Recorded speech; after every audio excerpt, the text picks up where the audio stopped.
Cher Théophile, plusieurs personnes ont essayé d'écrire le récit des événements qui se sont passés parmi nous. Ils ont rapporté les faits tels que nous les ont racontés, ceux qui les ont vus dès le commencement et qui ont été chargés d'annoncer la parole de Dieu. Et maintenant, à mon tour, je me suis renseigné exactement sur tout ce qui est arrivé depuis le début. Et il m'a semblé bon, Excellence, d'en écrire pour vous le récit suivi. Je le fais pour que vous puissiez reconnaître la vérité des enseignements que vous avez reçus.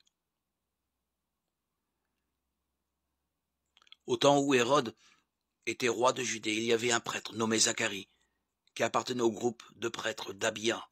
Sa femme s'appelait Élisabeth et était une descendante d'Aaron le grand prêtre. Ils étaient tous deux justes devant Dieu et obéissaient parfaitement à toutes les lois et tous les commandements du Seigneur. Mais ils n'avaient pas d'enfants, car Élisabeth ne pouvait en avoir. Elles étaient déjà âgées tous les deux. Un jour, Zacharie exerçait ses fonctions de prêtre devant Dieu, car c'était au tour de son groupe de le faire, selon la coutume des prêtres. Il fut désigné par le sort pour entrer dans le sanctuaire du Seigneur et y brûler l'encens. Toute la foule des fidèles priait au dehors à l'heure où l'on brûlait l'encens. Un ange du Seigneur apparut alors à Zacharie. Il se tenait à la droite de l'autel, servant à l'offrande de l'encens. Quand Zacharie le vit, il fut troublé et la crainte le saisit. Mais l'ange lui dit, « N'aie pas peur, Zacharie, car Dieu a entendu ta prière. Élisabeth, ta femme, te donnera un fils que tu nommeras Jean. Tu en seras profondément heureux, et beaucoup de gens se réjouiront au sujet de sa naissance, car ce sera un grand homme aux yeux du Seigneur. Il ne boira ni vin, ni aucune autre boisson fermentée.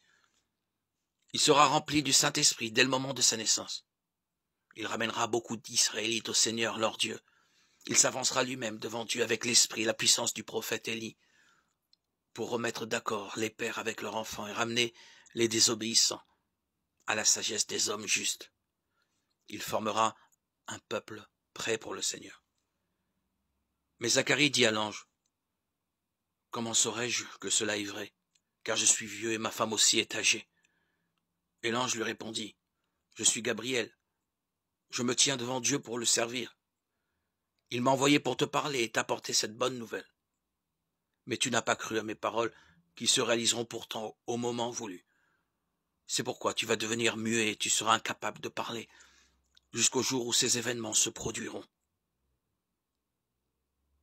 Pendant ce temps, les fidèles attendaient Zacharie et s'étonnaient qu'il reste si longtemps à l'intérieur du sanctuaire.